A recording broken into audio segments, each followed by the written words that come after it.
A ver, cuando una piensa en un libro, normalmente se imagina, pues no sé, una sola historia, un autor, un principio y un final, ¿no?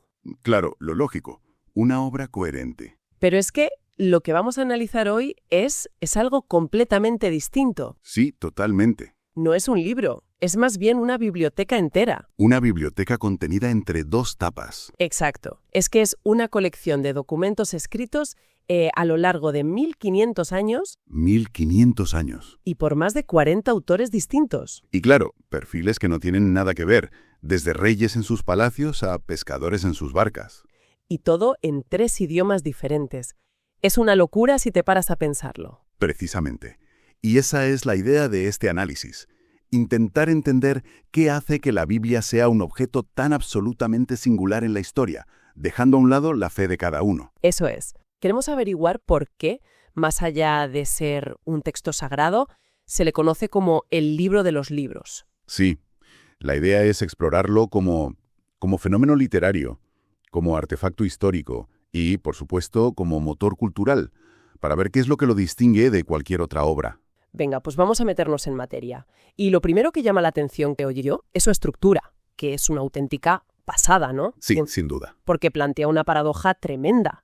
¿Cómo es posible que una colección tan diversa, escrita por gente tan diferente a lo largo de tantísimos siglos, pueda tener algún tipo de coherencia interna? Esa es la pregunta del millón, claro. Tienes legisladores, poetas, profetas, cronistas, gente con estilos, con preocupaciones completamente distintas. Es que es un ejercicio mental interesante. Intenta juntar textos de la antigua Grecia, del Imperio Romano y de la Edad Media, y ver si consigues que cuenten una sola historia. Sería un caos. Imposible. Un caos absoluto. Sin embargo, con la Biblia no pasa eso. Quienes la estudian en profundidad, incluso desde una perspectiva totalmente laica, coinciden en que hay un hilo conductor muy potente. Y aquí es donde entra ese concepto que usan los estudiosos de unidad en la diversidad, ¿no? Justo. Es fascinante. No se trata de que todos los libros digan lo mismo de la misma manera, porque eso sería aburrido y plano. Monótono. Exacto. Es más bien como una gran sinfonía. Tienes los violines, los vientos, la percusión, cada uno con su propio sonido, con su partitura, pero todos al final contribuyen a una única y gran pieza musical. Me gusta mucho esa analogía. ¿Y cuál sería la melodía principal de esa sinfonía? Pues se podría resumir en una especie de drama universal en 4 grandes actos. A ver. Primero, la creación, donde se establece un mundo bueno, con un propósito. Segundo, la caída, que es la entrada del conflicto, del desorden en ese mundo. El problema, digamos. El problema. Tercero, la redención, que es la parte más larga y compleja, y que narra un plan de rescate que se desarrolla a lo largo de toda la historia de Israel. Y finalmente la restauración, que promete una resolución, una renovación de todo lo que se rompió. O sea, que esa macronarrativa es la columna vertebral que lo une todo. Desde el Génesis hasta el Apocalipsis, sí. Es lo que le da cohesión temática. Vale, entiendo esa unidad temática, esa sinfonía de la que hablas. Pero, ¿hay algo más que lo una? ¿Algo más, no sé, más tangible, más estructural? Mucho más. Y aquí es donde la cosa se pone realmente fascinante y, bueno, casi desafía la lógica. ¿Así? Si analizamos la Biblia con herramientas informáticas como si fuera una gigantesca base de datos, descubrimos que no es una colección de textos aislados. Es una red densísima de referencias internas. Referencias internas. Sí, un estudio muy detallado llegó a contabilizar más de 63.779 referencias cruzadas. Espera. 63.000. Eso es. Una barbaridad. Suena a que no puede ser casualidad. No lo parece, ¿no? Es casi como si estuviera diseñada para ser interconectada. Exacto. Es como una especie de Internet de la antigüedad, si me permites la comparación. Un pasaje de Isaías, escrito en el siglo VIII a.C., es citado explícitamente en un evangelio. O sea, 800 años después, para explicar un acontecimiento. Un símbolo del libro del Éxodo reaparece en una de las cartas de Pablo con un nuevo significado. Un texto literalmente enciende luces en otro. ¡Qué potente! Desde un punto de vista puramente literario, esto crea una arquitectura interna, una cohesión, que es increíblemente difícil, por no decir imposible, de encontrar en cualquier otra colección de literatura antigua. Y claro, esa cohesión es aún más increíble si pensamos que esa arquitectura tan compleja ha tenido que sobrevivir a intentos muy serios de demolición a lo largo de la historia. Totalmente. Ya no hablamos solo de ideas, sino del objeto físico del libro. Cierto. Su historia de supervivencia es tan notable como su contenido. Ha sido un libro perseguido y mucho desde sus inicios. Estoy pensando, por ejemplo, en la persecución del emperador Diocleciano a principios del siglo IV. Uf, tremenda. Fue una campaña sistemática y brutal para erradicar el cristianismo, y una de las órdenes directas era encontrar y quemar todas sus escrituras. Y fíjate, más de 1000 años después te encuentras con la historia de William Tyndale en Inglaterra. El traductor, ¿verdad? Sí, ejecutado por la herejía de traducir la Biblia al inglés, para que la gente común pudiera leerla. Las autoridades compraban sus ediciones por cajas enteras. ¿Para qué? Solo para hacer hogueras con ellas. Era una obsesión. Increíble. Y no hay que irse tan lejos en el tiempo. Para nada. En el siglo XX, durante la Guerra Fría, el contrabando de Biblias a través del telón de acero era una operación de altísimo riesgo. Me imagino. Hay historias alucinantes de gente que se jugaba la libertad o la vida por introducir un solo ejemplar. Y a pesar de todo eso, No solo sobrevivió. es que se convirtió en el libro más impreso y distribuido de la historia. Esa capacidad de supervivencia nos lleva a otra pregunta clave, claro. Si ha habido tantas copias, tantas persecuciones, ¿cómo podemos estar seguras de que el texto que tenemos hoy se parece al original? Esa es la cuestión fundamental de lo que los expertos llaman crítica textual. Que suena muy técnico. Pero en el fondo es un trabajo de detective, ¿sabes? Consiste en comparar todas las copias antiguas que se conservan para identificar errores de los copistas, analizar variantes y reconstruir con la máxima fiabilidad posible cómo era el texto original. Y tenemos muchas de esas copias antiguas. En este campo, la evidencia que tenemos para la Biblia es abrumadora. A ver, dame cifras, que eso siempre ayuda a entender la escala. Pues mira, para el Nuevo Testamento, por ejemplo, tenemos catalogados cerca de 5.800 manuscritos antiguos en griego. 5.800. Sí, para que te hagas una idea, para otras obras clásicas importantísimas de la antigüedad, como las de Platón o Heródoto, a veces contamos los manuscritos que han sobrevivido con los dedos de las manos. ¿Qué diferencia? Es que aquí tenemos miles, y algunos increíblemente antiguos como el Códice Sinaiticus, que es una copia casi completa del siglo IV. Y para el Antiguo Testamento, que es, lógicamente, mucho más antiguo. Ahí el punto de inflexión fue un descubrimiento casi de película.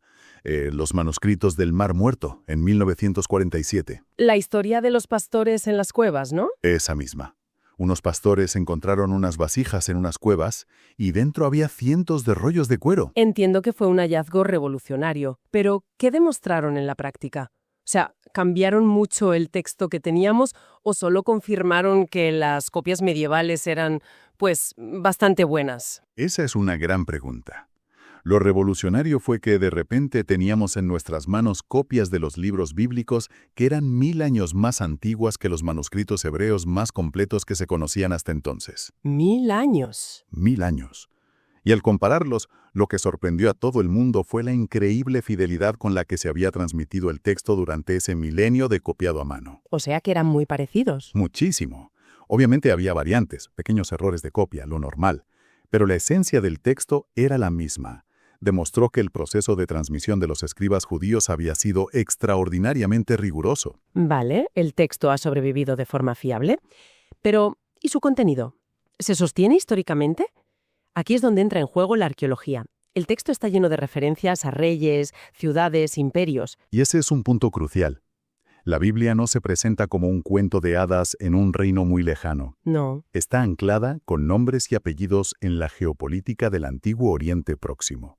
Habla de los egipcios, los asirios, los babilonios, los persas, los romanos. Y a veces la arqueología encuentra cosas que encajan.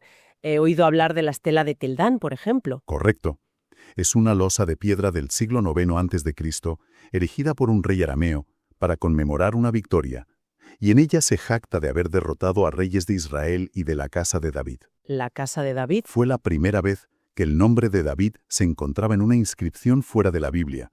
Esto le dio un respaldo histórico muy fuerte a la existencia de su dinastía. Vale, entiendo ejemplos como ese o como la inscripción que menciona Poncio Pilato, pero seamos honestas, ¿no es esto un poco de cherry picking? ¿A qué te refieres? Es decir, ¿no se corre el riesgo de seleccionar solo los hallazgos que encajan y se ignoran los que no. ¿Hasta qué punto la arqueología también presenta problemas o silencios para el relato bíblico? Esa es una objeción excelente y muy necesaria. Tienes toda la razón. Hay que ser precisos. La arqueología no es una herramienta para probar la fe. Quien la use así, se equivoca. Vale. A veces confirma un detalle, otras veces lo matiza, y en muchas ocasiones simplemente guarda silencio porque no hemos encontrado nada. Pero lo que sí demuestra de forma contundente es que los autores bíblicos escribían sobre un mundo real. Dame otro ejemplo. El cilindro de Ciro, un documento persa. No menciona a los judíos, pero describe una política de repatriación de pueblos exiliados que encaja perfectamente con el relato bíblico del regreso de Babilonia. Ah, qué interesante. Lo que demuestra es que el texto no flota en el éter. Tiene los pies bien plantados en el barro de la historia. Y tener los pies en la historia le ha permitido tener un impacto masivo en la historia, porque de la supervivencia pasamos a una difusión a escala global que es sinceramente difícil de asimilar. Las cifras son de otra galaxia, literalmente. El libro Guinness de los récords lo considera sin ninguna duda el libro más vendido y distribuido de la historia. ¿De cuánto estamos hablando? Las estimaciones más conservadoras hablan de entre 5.000 y 7.000 millones de copias impresas. ¡7.000 millones! Es más que la población de la Tierra en muchos momentos de la historia. Y la imprenta no se detiene. Solo en 2024 las Sociedades Bíblicas Unidas distribuyeron unos 150 millones de ejemplares impresos. ¿150 millones en un año? A lo que hay que sumar el alcance digital, que es incalculable. Pero más allá de las ventas, el dato que a mí me parece más impresionante es el de la traducción. Cuéntame. A fecha de febrero de 2026, la Biblia completa se puede leer en 795 idiomas. 795. Y si contamos solo el Nuevo Testamento, la cifra sube a 1815. No hay ninguna otra obra, ni de lejos, que se haya sometido a un esfuerzo de traducción tan gigantesco. ¿Y qué consecuencias tiene eso? Porque una cosa es distribuir un libro y otra muy distinta es que ese libro cambia algo. Ahí está la clave. La Biblia no solo se ha extendido, sino que ha moldeado culturas enteras. Ha sido un motor de cambio cultural y educativo de primer orden. Por ejemplo, pensemos en la Biblia del Gutenberg, de mediados del siglo XV. Fue el primer gran libro impreso con tipos móviles en Occidente. Y en muchos sentidos, fue la chispa que encendió la revolución de la imprenta y el acceso masivo al conocimiento. También se dice que ha dado forma a idiomas enteros, ¿no? Totalmente. El caso más estudiado es el de la King James Version en inglés, de 1611. Frases y expresiones de esa traducción se han incrustado tan profundamente en el idioma que muchos angloparlantes las usan hoy sin saber de dónde vienen. Claro. Y esto se puede aplicar a la Biblia de Lutero en alemán y a muchas otras traducciones. Además, este impulso por traducir la Biblia ha tenido un efecto secundario fascinante, la alfabetización. Explica eso. En muchísimos lugares del mundo, para que la gente pudiera leer la Biblia, primero había que crear un alfabeto para su idioma, que a veces no existía, y después enseñarles a leer. Ha sido una fuerza educativa brutal. Hemos visto su arquitectura interna, su increíble supervivencia, su conexión con la historia real y su impacto global sin precedentes. Pero nos falta la pieza más controvertida y para muchos la más importante. Sí. La afirmación que el propio texto hace sobre su origen. Exacto. Su afirmación de ser, de alguna manera, un mensaje de origen divino. La teología cristiana resume esto en la palabra inspiración. Que es un concepto que a menudo se malinterpreta. No se refiere a que los autores fueran una especie de médiums en trance que escribían al dictado, ¿verdad? Para nada. Esa es una caricatura. La visión clásica es mucho más sofisticada. ¿Cómo es? Que habla de esto, ¿no? Sí. La propia Biblia se describe así en un pasaje como 2 de Timoteo 3, que dice que toda la Escritura es inspirada por Dios. Claro, pero citar la Biblia para demostrar la inspiración de la Biblia es un argumento circular. Por supuesto. Es una afirmación interna del texto, no una prueba externa. Por supuesto, y es una distinción fundamental. Desde una perspectiva externa, es una afirmación que no se puede verificar empíricamente, pero explica por qué para miles de millones de personas este libro no es solo literatura o historia, sino que tiene una autoridad única. Y esta idea de inspiración está ligada a otra característica muy peculiar del texto. Sí, a la estructura de profecía y cumplimiento. ¿Te refieres a que el Antiguo Testamento anuncia cosas que luego suceden en el Nuevo? En esencia, sí. Toda la narrativa se presenta como una historia en la que se hacen promesas, se dan pistas y se crean patrones que, siglos después, encuentran su resolución, especialmente en la figura de Jesús. O sea que el Nuevo Testamento relee el Antiguo a la luz de Jesús. Exacto. Interpreta constantemente la vida y muerte de Jesús como el cumplimiento de pasajes del libro de Isaías, de los Salmos o de los profetas menores. Hay que decir que el grado de detalle de esos cumplimientos es objeto de un debate académico y teológico enorme, claro. Sin duda. Y las interpretaciones varían mucho. Pero si lo miramos como un fenómeno puramente literario, esta estructura de promesa-cumplimiento, que se extiende a lo largo de más de 1000 años de escritura, es, como mínimo, algo extraordinario. Le da a toda la biblioteca una coherencia argumental a larguísimo plazo. Justo. Lo que nos lleva a la pregunta final. Si es un texto tan antiguo, ¿por qué sigue siendo tan relevante hoy? No es una pieza de museo. La gente lo lee buscando respuestas para su vida en el siglo XXI. Creo que la razón es que en el fondo trata los grandes temas de la condición humana, que no pasan de moda. ¿Cómo cuáles? La culpa, el perdón, el sentido del sufrimiento, la búsqueda de la justicia, la esperanza ante la muerte. Te da un lenguaje para el lamento en los Salmos, sabiduría práctica para el día a día en los Proverbios y en las enseñanzas de Jesús una ética radical del amor y el perdón que sigue siendo revolucionaria. Además de plantear una visión muy elevada de la dignidad humana, ¿no? La idea de que cada persona tiene un valor intrínseco. Exacto. Independientemente de su estatus, raza o género. Es una idea que ha tenido un impacto sísmico en la civilización, aunque a menudo no seamos conscientes de su origen. Y esas ideas siguen resonando con una fuerza tremenda.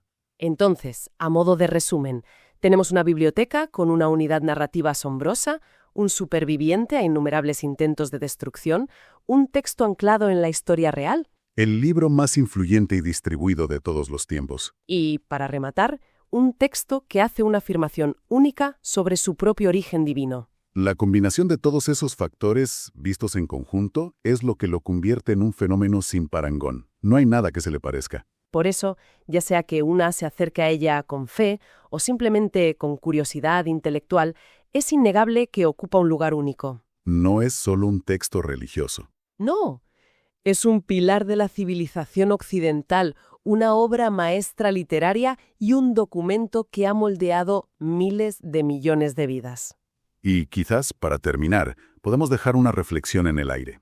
No para dar una respuesta cerrada, sino para que cada uno piense en ella. Adelante.